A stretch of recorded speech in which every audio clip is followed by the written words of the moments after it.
How's it going, everybody? Hey, My name is Scott Peavy. I represent the Howler Monkeys comedy troupe, local comedy stand-up group here in town. Raw, bare-assed, stand up in your face. Something to that effect.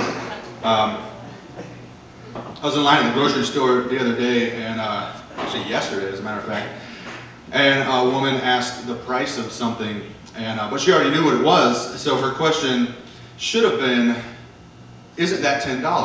But she decided to say it, ain't it's $10, but she didn't enunciate, so it came out sounding like a proposition from like a desperate hooker. Ain't it's $10? Which is what I heard.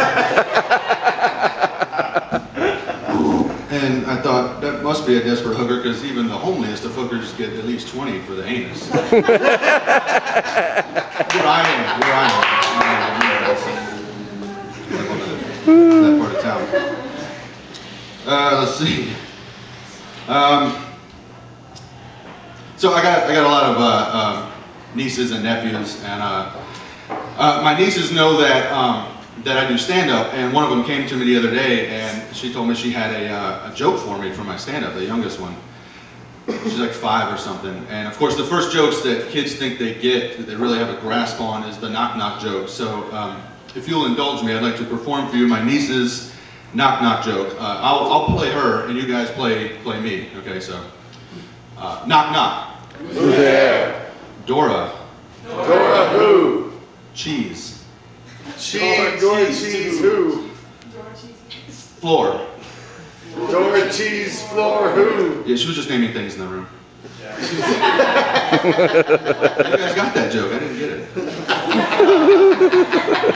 So I got some friends too that have kids. Like my friends are starting to have kids now, and I love when like kids are learning to talk because they have their own accent. You ever notice like kids start out with like their own accent, they kind of get acclimated to the adult's accent. And my buddy, this is a true story, my buddy has a son who is trying to figure out his southern accent, and it comes off like Borat, which is hilarious to me, and they don't appreciate it so much, but this kid is like learning to talk, and he's like, I was at their house one time recently, he built a wall out of paper towels and ran through it and looked at me and goes, knock it down. And I'm going, did I just let? And then he built it again, ran through it again, and goes, I knock it down again. I like very much, and I was like, this kid's fucking with me.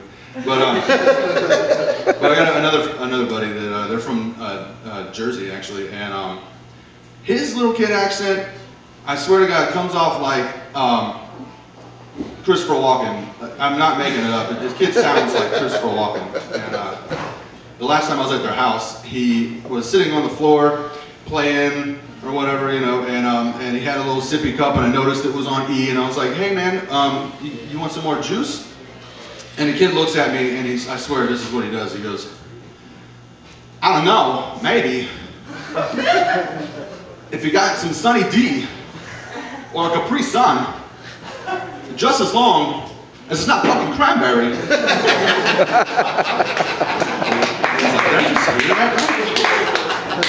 And actually, this is funny. I was at one of my buddy's house, and they were having like everybody over. They brought their kids over, and I got there a little late, so everyone's already on the back porch. The kids were in the living room, and I show up, and there's like nobody in the house, and I guess the keg was on the back porch because there's like no beer, and it was like a scene out of a weird dream where there's like a little baby Borat and a baby Christopher walking in the living room. There's no beer, like I said, and I said, hey kids, where's everybody? And the one kid goes, they're gone, vanished. I was like, well, where'd they go? And the other kid goes, I am a Batman. Seriously, where's everybody? Keep it down, I'm trying to watch SpongeBob. He's hilarious.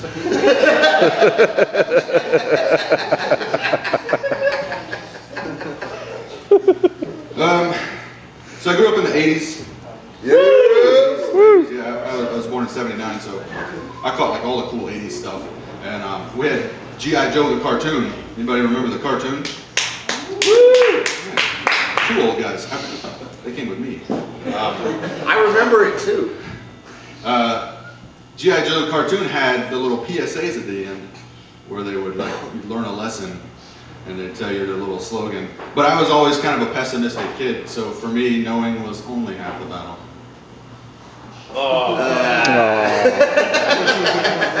Anus $10?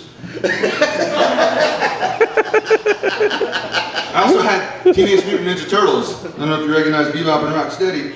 Teenage Mutant Ninja Turtles was like my favorite thing growing up.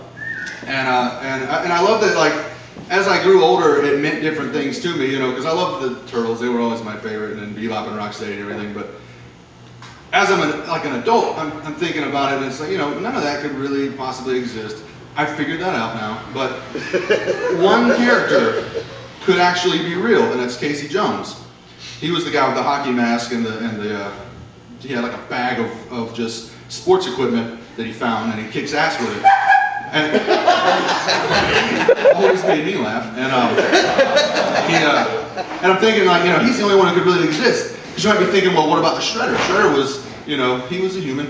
Right, but he wore like razor blades. He was like a ninja with razor blades, and he had his army of robot ninjas. That's not very likely.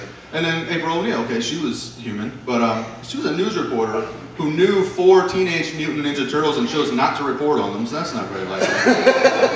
Casey Jones is probably real. He's probably just a schizophrenic homeless guy living in New York, like slashing away at the bushes in Central Park. And he sees like Ninja Turtles and robot ninjas and shit, and he's all, "Cowabunga," you know. That's very, very likely.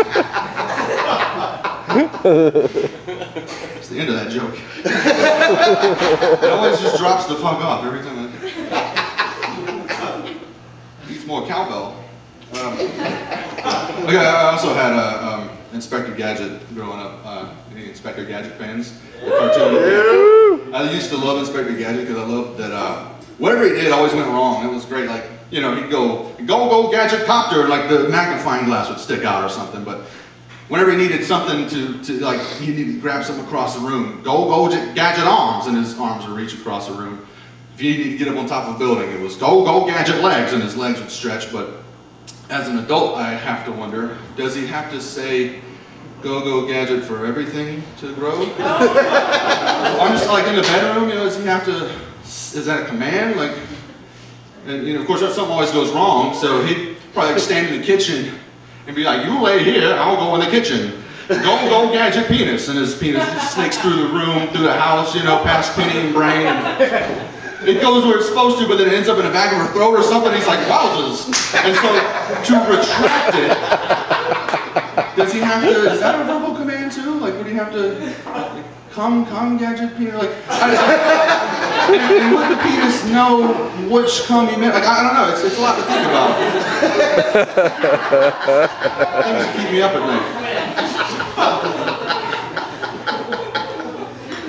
I'll leave you guys on this one. Thanks. I'll leave you guys on this one. I bet the carrot was pretty pissed at the orange for choosing that name. Like, I like to imagine all sorts of vegetables in a line, you know, taking their names one at a time. And the orange gets up there and goes, "I don't know, orange." And the carrot's like, "Really? You're just gonna go with orange? What does that make me? Skinny orange?"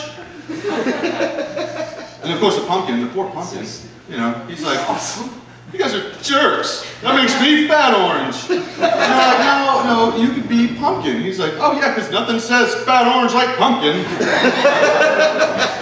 But then there's also, you know, then the orange was like, "Okay, well, all the other versions of myself can have their own name. Tangerine, Tangelo, all that. Cool."